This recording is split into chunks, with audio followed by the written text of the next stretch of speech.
বারবার গিয়েও তারাপীঠের অমোঘ টান আমাদের কখনোই ফুরায় না। মা তারা বারবার নিয়ে আসেন সেই তারাপীঠে।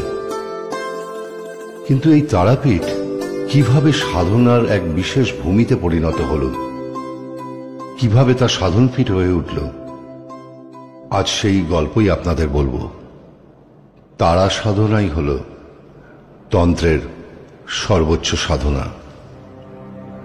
তন্ত্রে যত রকম সাধনা আছে তার মধ্যে সর্বাপেক্ষা কঠিন, উগ্র ও ভয়ঙ্কর সাধনা হল তারা সাধনা। কালী সাধনা সে তুলনায় নিতান্তই সহজ।